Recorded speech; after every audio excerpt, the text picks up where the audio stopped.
Welcome to Shri Chaitanya ఆన్లైన్కి స్వాగతం. నేను మీ పెంచలే sir, economy faculty. ఇప్పుడు మనము టెట్ ఎగ్జామినేషన్లో ఒక మంచి స్వాతిముత్యం లాంటి బిట్ని స్పందించడం జరిగింది. ఈ ఎగ్జామ్లో మంచి బిట్ అది ఏంటంటే ద్రవ్యోల్బణం గురించి స్పందించడం జరిగింది. ద్రవ్యోల్బణం అంటే ఏంది? వస్తువు యొక్క ధరలు క్రమేణా పెరిగిపోతూ ఉంటే దాన్ని ఏమంటాం మనము? ద్రవ్యోల్బణం అంటాం. అంతే కదా. అంటే ఇప్పుడు సపోజ్ కూరగాయలు ఉన్నాయి. కూరగాయలు గత సంవత్సరంలో కేజీ 20 రూపాయలు ఇప్పుడు 40 రూపాయలకు వచ్చేసింది. అంటే ధర 20 నుంచి 40కి వచ్చింది. నెక్స్ట్ ఇయర్ అది 60 రూపాయలకి అయింది. అంటే చూసారా, వస్తువు యొక్క కూరగాయల యొక్క ధరలు పెరిగిపోతూ ఉంటే దాన్ని ఏమంటాం మనము? ద్రవ్యోల్బణం అంటాం. ఇప్పుడు ద్రవ్యోల్బణము పర్సంటేజ్ను బట్టి మనము 4 రకాలుగా వర్గీకరించడం అనేది జరుగుతూ ఉంటుంది. అందులో భాగంగా మనం చూడండి ఏమన్నాడు ఇక్కడ, మన క్వశ్చన్ ఏమన్నాడో చూడండి ఒకసారి. ద్రవ్యోల్బణం రేటు 4 నుంచి 10% మధ్యలో ఉంటే అప్పుడు దానిని ఎలా పిలుస్తారు అని అన్నాడు. రైట్, దానికి వెళ్ళే ముందు ఒకసారి బ్రీఫ్ ఎక్స్ప్లెనేషన్ ఒకసారి మనం చూద్దాం. ఇక్కడ ద్రవ్యోల్బణం శాతాన్ని బట్టి. సో శాతాన్ని బట్టి ఇప్పుడు ద్రవ్యోల్బణం అనగానే పాకుతున్న ద్రవ్యోల్బణం అన్నాడు. అంటే చిన్న పిల్లవాడు ముద్దుగా పాకుతున్నాడు కాబట్టి 3% అప్ టు 3% గాను ద్రవ్యోల్బణం ఉంటే దాన్ని ఏమంటాం మనము? ఓకేనా. సో పాకే ద్రవ్యోల్బణం అని పిలుస్తాం. ఒక అంశం. రెండోది, సో నడుస్తున్న ద్రవ్యోల్బణం అన్నాడు. నడుస్తున్న ద్రవ్యోల్బణం అంటే 3 నుంచి 4% వరకు ఉంటే, నడుస్తున్నాడు కాబట్టి 4% లోపల ఉంటే దాన్ని ఏమంటాం మనం? నడిచే ద్రవ్యోల్బణం అంటాం. అంటే 4%, అంటే 3%. అంటే పాకుతున్నాడు, ముద్దుగా పాకుతున్నాడు కాబట్టి 3%, నడుస్తున్నాడు కాబట్టి 4%, అదేవిధంగా కాబట్టి పరిగెత్తున్నాడు కాబట్టి 10%. ఎంత శాతము? 10%. అంటే 4% కన్నా ఎక్కువ, మరి 10% కన్నా లోపల 10% ఉన్నది కదా ఇక్కడ. కాబట్టి సో 10% ద్రవ్యోల్బణం కలిగి ఉంటే దాన్ని ఏమంటాం మనము?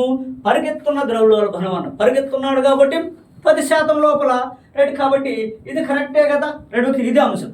మరి ఇంకొకటి ఏమన్నాడు అని అంటే ఉరకలు వేసే ద్రవ్యోల్బణం అన్నాడు. ఉరకలు అంటే ఏంది? దూకుతున్నాడు. ఉరకలేయటం అంటే ఏంది? సో దూకుతున్నాడు అని అర్థం. అర్థమైందా? అంటే దూకే అని అన్నాడు. దీనికి గ్యాలపోయింగ్ ఇన్ఫ్లేషన్ కూడా అంటారు. దూకే అంటే ఎన్ని లెటర్స్ ఇవి? 2 లెటర్సే కాబట్టి 2 అంకెలు. ఎన్ని అంకెలు? 2 అంకెలు. అంటే 2 అంకెలు అంటే 10 పైన 99 లోపల. 99 2 అంకెలే కదా. 10 పైన అంటే 2 అంకెలే కదా. కాబట్టి దూకే ద్రవ్యోల్బణం ఎంత శాతం అంటే, రైట్ ఓకేనా, జాగ్రత్త పెట్టుకోండి, 2 అంకెలు. చూసారా, ఇట్లాంటి మరి అంశం. తర్వాత హైపర్ ఇన్ఫ్లేషన్ అంటాం.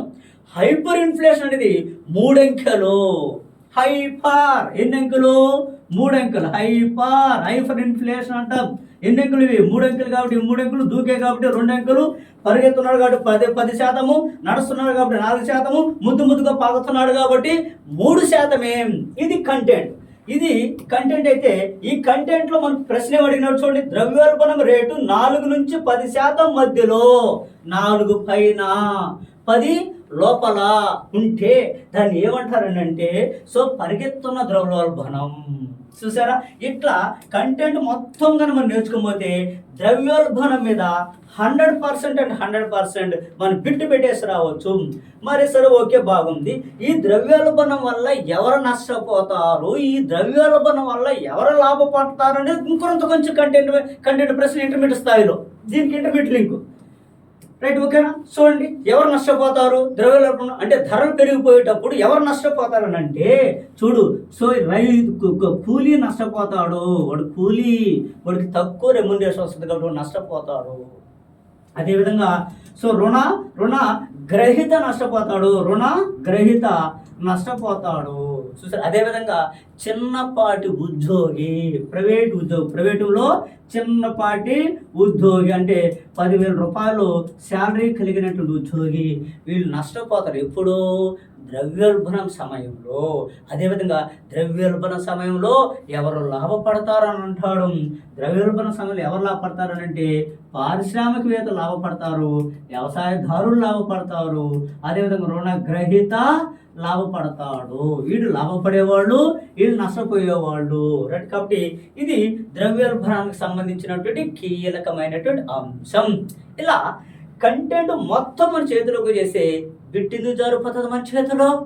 కనుక జాగ్రత్తగా చదవండి, బిట్టును ఒడిసి పట్టండి. Okay right. సరే, బాగుంది. ఇప్పుడు టెట్కి ఎగ్జామినరు ఒకరిని ఎక్కడ దాకా వచ్చాడు, ఒకరిని పరిగెడుతున్న రోడ్డు దాకా వచ్చాడు.